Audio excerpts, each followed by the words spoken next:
capitaine Khoudia Ibra Mar maa yor kaddu brigade nationale des sapeurs pompiers ci waxtu yi nga xamante ne nii ñu ngi ci gàmmu Tivaouane bi ak Thiénaba bi. ah sapeur pompier nag comme ni ñu ko xamee depuis très longtemps buy ñëw ci événement yu toll nii day ànd ak day andi lu bari loo xamante ne nii dina mën a wattu population bi. fii may wax ak yéen juróomi téeméer ak juróom-ñett fukk ak juróom ci ay sapeur pompier ñi ngi biir. si lieux yi ma la cité léegi waaye yemu ci rek andi na matériel bu conséquent comme ay ambulance andi na aussi ay citernes yoo xamante ne nii ñooy fay lakk waaye it andi na citernes yu gën a ngand yi yu def 30 000 litres pour mën a dimbale population Tivaouane ak Thiénaba bi ci li nga xamante ne nii mooy ndox miy manqué. ndox mi nag manqué bi c'est parce que la demande est plus forte waaye bu weesoo loolu aussi andi na ay MIR li ñuy wax moto d'intervention rapide nga xam ne day permettre xat yi ni muy amee fu amee accident moto yooyu dañuy ñëw parce que moto yooyu ki koy dawal sapeur la waaye ki ci ginnaaw it infirmier la yor nañ trousse de secours donc bu ñëwee day def les premiers soins en attendant que ambulance bi yegsi mën a def évacuation yi. yamul ci loolu ñu ngi ci nawet nii may wax ak yéen rek suñu équipe yi ña nga fee nga xamante ne nii mooy champ de course di pomper ndax léegi lañ pare ci taw bi mu def ay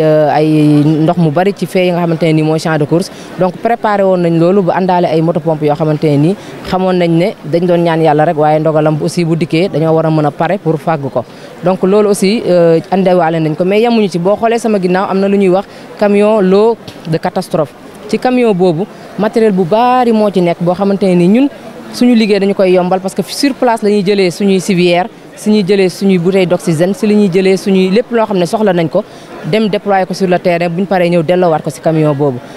te njëriñam keroog gis nañ ko ajjuma bi passé ak nii ñu toll nii ajjuma keroog dafa xatoon ndax burdu bi ñu doon tëj ñu bëri nga xam ne dañoo amoon ay problème mu malaise nekk ay asthmatique sur place lañ leen defalee ay bouteille d'oxygène bañ mën a delluwaat seen sago mën a continuer yamuñu ci loolu fii may wax ak yéen nii. certes accident yi bari nañu waaye lu ci bëri sapeur pompier mi ngi koy wattu te loolu jar nañu ñu leeral ko guddi yi nag malheureusement am nañ lu toll ci 44 yoo xam ne ci ay accident la waaye nag suñuy sorti romb na loolu parce que yamul rek ci ay accidenté ay assistance à personne dañ ko ciy boole donc boo ko boolee day nekk juróom-benn fukk ak ñaar mais 44 yi mooy ñi nga xamante ne ni ay accidenté lañ ci accidenté yooyu noonu am na ñoo xamante ni am nañ ci ay lor-lor certes lu ëpp ci téeméer ak ñeent fukk waaye it malheureusement am na ñett ñoo xamante ni seen bakkan lor na ci. ne leen ñaanal yàlla di jaale seen i mbokk tey ñaan yàlla nag ni ma ko waxee woon rek ñu daw ndànk dal ndànk ñëw gàmmu si jàmm delluwaat si jàmm respecté code de la route ba bu ëllëgee nii ñu amee 3 mu yam fi te bu ëllëgee mu gën a wàññeeku. mais moo capitaine accident yooyu lan moo ko sauvé. bon accident yi comme je l'ai dit nekkul accident yoo xamante ne nii ñaari oto ñoo mbëkkante wala leneen si accident bi njëkk a am piéton renversé la ci biir Tivaouane gi beneen bi ci topp oto bu dérapé la ci péage bi beneen bi aussi nga xamante ne nii tey dañ ko am ci midi boobu aussi oto bu dérapé la peut-être nag tooyaayu tali bi mën na ko joxe waaye nag man dama ne wattu mooy bu tawee fekk nga doon daw 60 nga daw sax 40 ndax bu tawee aussi tali bi day gën a ritax donc nañu mën a jël suñuy précaution ba nga xamante ne ni jéey yu bëri yëpp dañ ko mën a moytu. Le capitaine Khoudia Ibra Mar, je suis chargé de la communication et des relations publiques de la brigade nationale des sapeurs-pompiers à l'occasion des magal de Gamou de Thiénaba, de Tivaouane et de Kaolack. Pour la couverture sécuritaire et médicale de ces grands événements, la brigade nationale des sapeurs-pompiers a engagé un important effectif en personnel et en matériel. En ce qui concerne le personnel, nous avons déployé sur le terrain 583 gradés et sapeurs,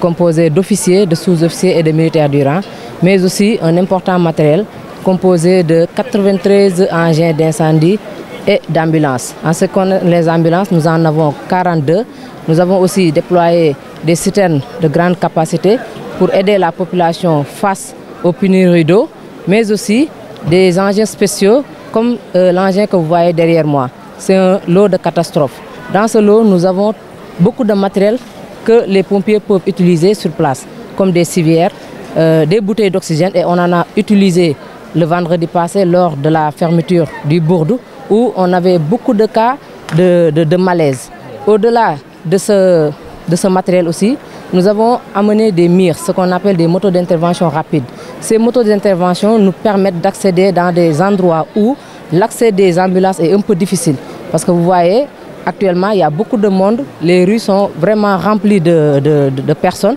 et parfois, il y a certaines situations, l'ambulance, je dirais pas tarde à venir, mais peut avoir des problèmes pour accéder à ces lieux-là. Donc, ce sont ces murs-là qui font les premiers soins en attendant l'arrivée des ambulances pour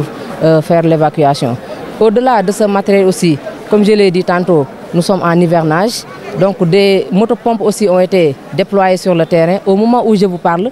nos éléments sont en train de faire des opérations de pompage au niveau du champ de course